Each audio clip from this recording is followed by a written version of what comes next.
Olá, bem-vindos ao episódio número 1 do podcast Dinheiro e Consciência. Hoje vamos falar daqueles momentos em que o dinheiro falta. Marta, o que é que nas empresas faz o dinheiro faltar? Daquilo que é a tua experiência, daquilo que vais falando com as pessoas que passam por ti, o que é que faz o dinheiro faltar na empresa?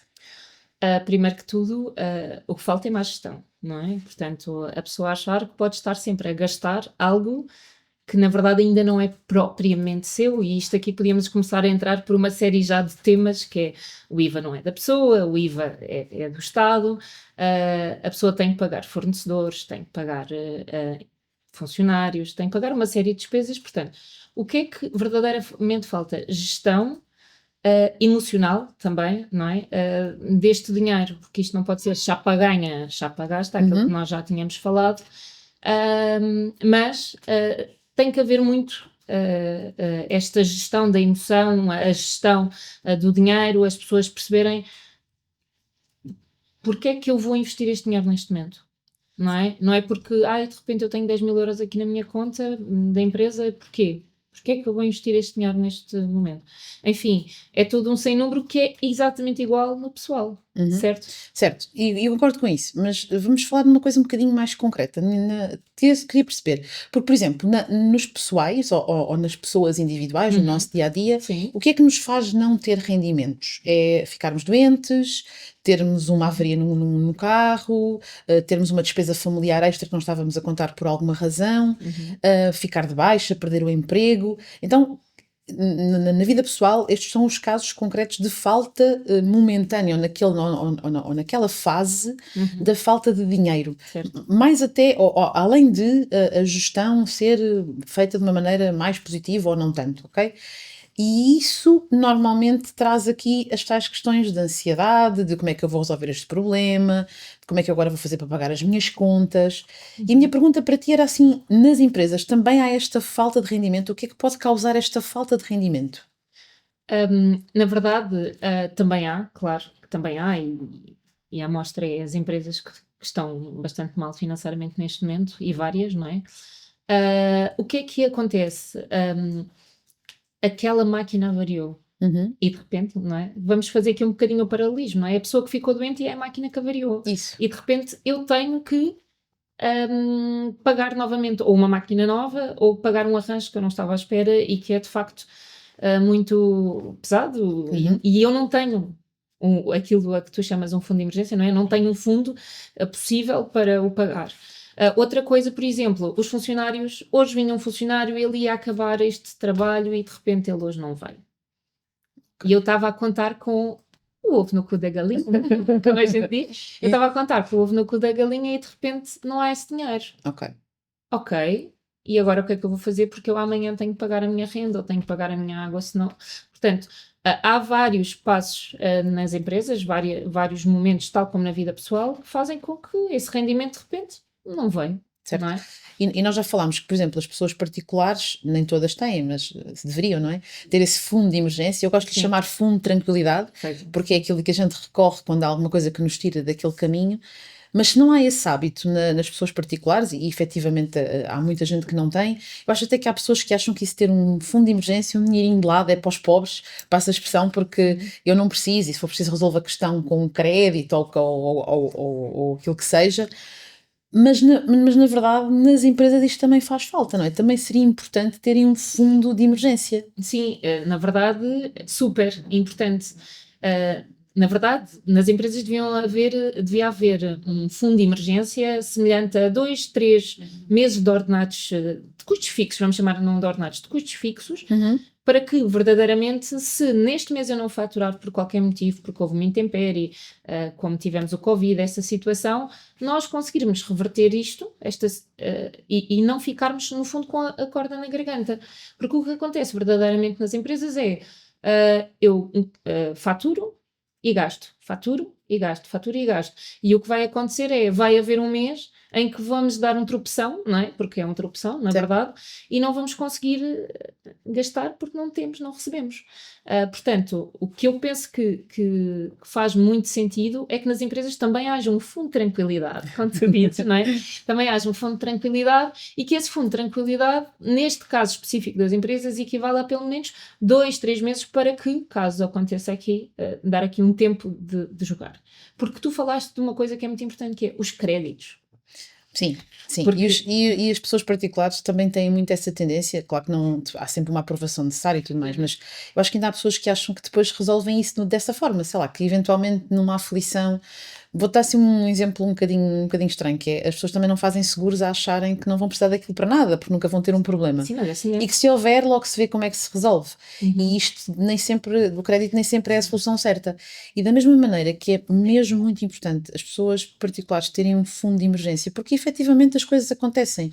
E efetivamente, de repente, a pessoa pode torcer um pé, ficar de baixo, ter uma doença grave. Hoje em dia acontece muitíssimo. E quantas pessoas ficam em dificuldades sérias, não só porque já estão doentes, porque têm aquela preocupação de cuidar da sua saúde, ainda têm que se preocupar também de como é que vão fazer depois para continuar a pagar a água, a luz, continuar a pôr comer na mesa. Então, o fundo de emergência é um grande suporte nessas circunstâncias. Eu acho que a grande maioria das pessoas ainda não olha para ele como uma coisa necessária e às vezes não percebem muito bem o que é isto das emergências. Sabes que eu sinto que às vezes acham que uma emergência é comprar o último telemóvel da berra porque é giro, ou acham que uma emergência é fazer umas férias porque eu mereço tanto, e já lá depois iremos a essa parte do eu mereço tanto, não é? Como é que isso como é que isso influencia as nossas decisões, mas acho que nem sempre as pessoas conseguem perceber exatamente para que é que o fundo de investimento, o fundo de emergência serve. Eu disse investimento porque há pessoas que acham que têm que fazer dinheiro a partir desse fundo de emergência. Não é errado, ele pode estar a ser rentabilizado, é um impacto, mas não tem que ser não deve ser com a finalidade de rentabilizar. Não interessa aqui a minha linha de pensamento a seguir. Mas isto para dizer que efetivamente com um fundo de emergência ou com um fundo de tranquilidade, com um valor que a gente sabe que vai assegurar as nossas despesas durante 6 meses, que o ideal, na minha perspectiva, são 6 meses das nossas despesas fixas, isso depois traz-nos aqui uma tranquilidade acrescida em situações mais delicadas, em que às vezes o nosso discernimento não está no seu máximo, não é? Por N razões, e que isto pode fazer com que não precisemos de tomar decisões em pressa, muito rápidas, mas que possam ser pensadas, ponderadas e com bom senso. E eu imagino que isto para empresários também é um desafio, estas situações, porque depois há que resolver rápido, não é? Falta a máquina, como é que eu vou fazer, não é? Falta a máquina, falta a pessoa, ou porque foi de baixo, ou porque de repente não veio, porque pode simplesmente não vir, não é? Infelizmente, isso acontece. E como é que eu vou fazer? Não é? Lá está, as pessoas não têm essa preocupação. Porquê? Porque a parte emocional leva a que eu tenho dinheiro na conta, eu vou gastar, não é? Eu tenho dinheiro na conta, eu vou gastar. Mas este mês sobraram 2.000 euros na minha empresa. Uau, o que é que eu posso mais investir? O que é que eu posso mais fazer? Na verdade, as pessoas confundem o que está na caixa, portanto, o que existe efetivamente no banco, com um lucro que não é real, não é? Porque se tu reparares, e portanto podemos ir aqui um bocadinho para o mundo das oficinas, que é o mundo que nós conhecemos as duas bem, não é? Se tu reparares, o elevador que avaria, portanto, não é um problema. Porquê? Porque a pessoa pode, portanto, arranjar o carro lá em cima, lá em cima do elevador, ou cá em baixo. Claro que é mais fácil sempre se for lá em cima, porque em termos físicos é mais fácil. No entanto, há momentos que impedem a continuação do que está a ser feito na empresa e outros não impedem, não é? Portanto, é percebermos que o que nós faturamos e gastamos são coisas diferentes, ou que deviam ser coisas diferentes. Temos que perceber quando nós faturamos, há uma parte que, a priori, se nós não formos de saúde ou de educação, não é nossa, portanto, aqueles 23% não são nossos, são do Estado, e outras áreas também na área de construção e outras áreas, e que podemos usar esse dinheiro num investimento, por exemplo, que tu bem conheces, não é? Em que podemos pôr os 23% de lado, literalmente de lado, a render e a dar-nos benefício, não é? Era disso que eu ia falar. Dica prática para quem quer começar, Certo. antes de desenvolvermos aqui mais outras ideias sobre Outras as próprias práticas. do fundo de tranquilidade, dica prática para quem numa empresa quer começar a criar o tal fundo. Colocar o IVA de lado e pô-lo a rentabilizar Sim, naquelas soluções que nós conhecemos. sim. Pode ser, não é? Porque aquele dinheiro efetivamente não pertence àquela pessoa, né? Àquela entidade, não é? Mas pode trabalhar para si enquanto... E imensas coisas, por exemplo, nas empresas, o IVA é uma parte de rentabilização, sabemos que os prémios de produtividade também há maneira de haverem prémios de produtividade que não são isentos de imposto, mas pagam um imposto menor do que se for pelo salário base, nós sabemos isto, portanto, se for um prémio direto no recibo de vencimento, portanto, há um sem número de dicas, técnicas, sei lá, o que é que lhe podemos chamar, que podem fazer muito sentido e que de facto conseguem pôr-nos a olhar para o nosso dinheiro e dizer: espera, eu acho que ele agora está a dar mais, não é? Parece que está a dar mais, parece que é mais dinheiro, quando não é. Nós estamos a ser fiscalmente inteligentes também, Certo. não é? Investi-lo de uma maneira inteligente e a gerir de outra maneira, porque quando acontece alguma coisa, quando a tal máquina varia ou que seja, nós conseguirmos perceber que opá, e agora? O que é que eu vou fazer? Agora vou já correr comprar uma, vou já correr... Pá, a questão aqui, na minha opinião, a grande questão é a emoção que leva aí. Isto. É o quê? É o desespero. Certo. Porque nós temos isso, tanto na vida pessoal como... Claro que sim. Quantas empresas eu não vi já dizer: Marta, não há stress, porque eu faço ali um crédito 20, 30, 40, 50, 100. Isso. Portanto, quando há lucro minimamente anteriormente, é possível fazerem créditos, mas isto Isso não resolve, não é? fundo. Isso não resolve, isso só vai atrapalhar Sim. ainda mais as contas no futuro. Portanto, o que eu diria é ser fiscalmente inteligente, fazer investimentos também eles inteligentes, portanto, que nos possam permitir aqui jogar aqui um bocadinho com o dinheiro e perceber, mas como é que eu de facto vou fazer o meu dinheiro rentabilizar-se mais? Certo. Mas com calma. Certo. Não é na flor do momento em que acontece. A dica melhor que eu tenho para os momentos de aflição é calma.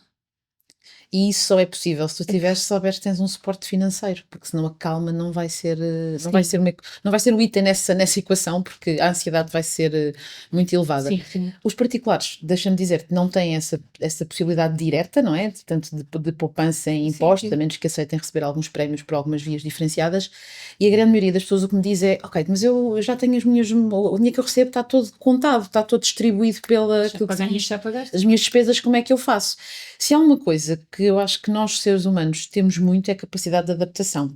E não querendo relembrar muito aquela época, mas não deixando de o fazer, no Covid nós tivemos de nos adaptar aqui a uma série de circunstâncias. Então, aquilo que eu gosto sempre de deixar a quem quer efetivamente começar a fazer este fundo é retirar algum valor, pá, nem que sejam 10 euros, ok? Logo no início do mês, logo no dia em que recebe o seu vencimento.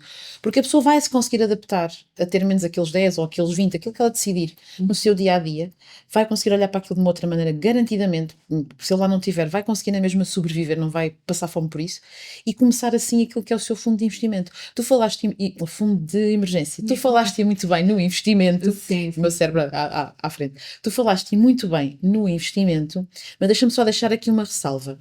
O fundo de emergência deve estar num sítio, sim, que rentabiliza alguma coisa, mas com muita cautela. Isto porquê? Se ele é de emergência, tem que estar sempre disponível. Tem que estar numa aplicação que não tenha risco ou tenha o menor risco possível associado, porque senão pode vir a deixar de servir o propósito para o qual lá está. Porque imagina, de repente, na empresa há uma máquina que avaria, na vida pessoal há uma baixa médica, é preciso lá ir, de repente, retirar o valor, convém que ele esteja num sítio que nós asseguramos que aquele capital não vai desvalorizar, ponto número 1, que sim vai ter alguma rentabilidade e que não vai demorar 5, 10 dias, o que seja, até chegar à nossa conta bancária. Deve estar resguardado, porque normalmente se está na conta à ordem, há sempre aquela tentação do até está aqui e tal, se calhar. Pronto. Tinha mesmo uma Tinha uma camisola tão gira que eu vi ontem. Pronto, exatamente. Há sempre aquela tentação, mas ter muito cuidado com isto, que é realmente é importante que ele dê alguma rentabilidade. O dinheiro parado é coisa que não deve existir nunca. Por outro lado, estar num produto de fácil acesso e de risco o menor possível para que seja simples e eficaz lá ir para fazer mesmo face então essa mesma emergência. Sim, Agora, no fundo é, desculpa, não, no fundo é os produtos com que tu trabalhas são assim, não é? sim, Portanto, sim. 48, 72 horas colocamos, 48, 72 horas tiramos. Tal e qual. É considerado de emergência. Porque na verdade aqueles de um ano em que não podemos mexer ou perdemos tudo, esses eu acho que são sim. problema Isso depois, acrescido, não é? sim, isso depois será para outro patamar, que é tudo isto da vida financeira, dos fundos de emergência, daquilo que vamos investindo, daquilo que vamos levando ao longo da nossa vida, tem que ser pensado com o propósito para cada um. E eu acho que isso é que é o basal da decisão, é qual é o propósito para aquele valor que tu estás a colocar de lado.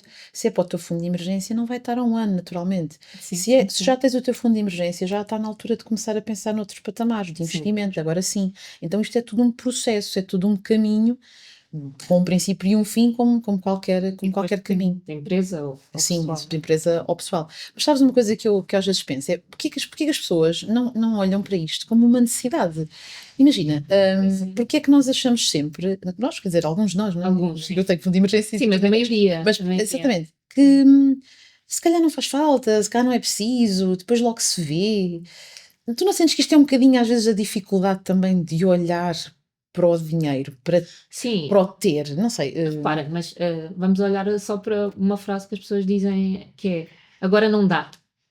Isso. Quantas pessoas tu ouves a dizer assim, ok, eu vou fazer um plano de poupança, eu vou fazer, e tu dizes muito, e tu é uma coisa que dizes muitas vezes, mas basta €1. Sim, qualquer coisa. E as pessoas dizem assim, não, agora não dá, não, eu não posso tirar €1 da minha vida.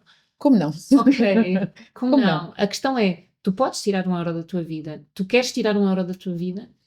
Pois, é Porque isso. isto aplica-se a pessoal e empresarial. Isso é igual, certo? O produto é igual. Sim, sim. A pessoal e empresarial. Agora, nós estamos dispostos a fazê-lo?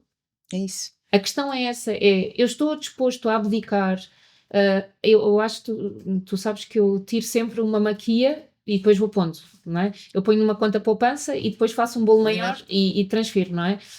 Tu já sabes da minha vida, não é? De emergência e depois de investimento, está tudo certo. De emergência e depois invisto. Fundo de emergência e depois invisto. E eu faço isso e é a primeira coisa que eu faço a título pessoal quando recebo os meus vencimentos. Eu recebo os meus vencimentos e eu a seguir o que é que faço? Eu separo um valor. Isso. Porque se eu não separar Essa é a este valor, estratégia. ele está lá. Está a dizer, olá, posso ser usado, que é um bocado isso. Isso não te faz ficar tranquila, não te faz ficar a pensar, ok, se eu tiver uma situação qualquer, eu sei que está ali. E já me aconteceu a meio do mês, não foi bem a meio, mas por várias questões, este mês não vou conseguir. Porque acontece qualquer coisa, sim. E reverti, porque estava na conta poupança, reverti, não foi um problema.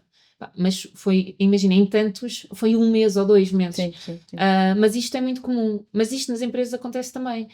Porque é que eu não tiro, quando recebo as primeiras faturações, 1.000, 2.000 euros para o lado, quer dizer, depende da faturação e depende da empresa, não é? Certo, mas a quantia proporcional àquilo que for a faturação e a empresa. Exatamente. Porquê é que eu não tiro? Sim. Não vou conseguir tirar um fundo de emergência para uma empresa, por exemplo, que fatura 300.000 euros por mês, em que de custos fixos há de ter 150 e depois há de ter os variáveis, depende, não é? Isto não é um valor fixo, portanto, tem que se analisar caso a caso. Mas porquê é que eu não vou tirar 150.000 euros naquele mês? Não vai dar. Com certeza, mas vais construindo. Mas porquê é que eu não tiro este mês 1.000 e para o mês vai dar 1.500 ou 2.000? Porquê é que eu não faço isso? Ou que posso mudar para 50 euros na nossa conta ou 20? Sim. Ou, depende. Porque isso depois vai fazer com que... Claramente. Porque depois isso vai fazer com que no momento da aflição a pessoa não fique perdida, não fique saber o que é que há de fazer, não tome decisões precipitadas, sem pensar, que depois só vão ainda trazer mais danos, digamos assim, acrescidos àquilo que já é uma situação delicada. E isso leva-nos depois aqui também àquilo que são as decisões emocionais, que nós não vamos hoje falar. Sim. Vamos deixar depois para o nosso próximo episódio. Sim, e dar só aqui uma nota sobre a questão do fundo de emergência e do fundo de tranquilidade ainda. Muitas pessoas usam a conta caucionada e o confirming, e as contas de confirming, como fundo de tranquilidade. Mas aquilo é uma tranquilidade que se paga. Que tem um custo, não é? E as pessoas muitas vezes não pensam nisso. Às vezes é necessário, é verdade, o confirming e as contas calcionadas, os bancos não me batam, existem exatamente para isso, Mas isso não é um fundo de tranquilidade e só quis deixar aqui esta chega, porque eu acho que muitas vezes as pessoas dizem, não, mas eu tenho 200 mil euros na minha conta calcionada, 50 mil euros na minha conta calcionada. Mas a que custo? Certo. O processo tem um custo, certo. Os juros têm um custo, tal e qual. E se eu tiro 50 mil este mês, quando é que eu os vou conseguir colocar lá outra vez? Isso. Não depois não é só o que tirou, é o que tirou mais os juros e por ali vai. Os juros, os processos, os juros dos juros. E por ali fora. E é preciso que se vá sempre, todos os meses também, pagando isso. E um particular nem tem isso. Não, em um particular não é? Estou a falar aqui no caso das empresas, mas repara, imagina, esses 1000 que eu posso estar a abater na conta calcionada, porque é que eu não os usei antes para um fundo de emergência? Sim. Que até poderiam estar a rentabilizar alguma coisa, ainda que fosse pouco, não importa, mas teriam a rentabilizar e não a ter um custo associado. E isso eram juros a haver e não a pagar. Exatamente. E isso era super importante. Certo. Porque a questão é, não, eu agora tenho mesmo que pagar, porque senão o banco vai-me cobrar mais, portanto, eu estou ali numa emoção e completamente esmagado, não é? Porque, eu tenho que pagar, certo. Não é? Eu vou deixar de pagar outras coisas para pagar aquilo, ou será que afinal eu consigo, mas andava só a brincar aqui às empresas e ao dinheiro e estas coisas que às vezes não são assim tão fáceis. Pois é, mas de emoções falamos no próximo, não é? Portanto, em resumo, fundo de emergência faz muita falta para as empresas e para os particulares, ajuda a tomar decisões pensadas e baseadas em bom senso e não em aflição. Pode ser construído a partir de qualquer valor, deve ser entre 3 a 6 meses das nossas despesas fixas, seja um particular, seja uma empresa, e rentabilizado de forma razoável e consciente para que tudo esteja inteligente. Boa, gosto dessa palavra. Inteligente para que tudo corra da melhor maneira. Certo. É isso? Pronto, então, próximo podcast vamos estar a falar sobre decisões emocionais financeiras, portanto, como é que as emoções mexem com as nossas decisões financeiras, e queríamos também deixar aqui convosco a possibilidade de nos deixarem nos comentários perguntas, temas, dúvidas, questões que tenham, que nós vamos acompanhando e depois vamos respondendo ao longo daquilo que vão ser os nossos episódios e as nossas partilhas. É isso? Até breve, não é? Até breve.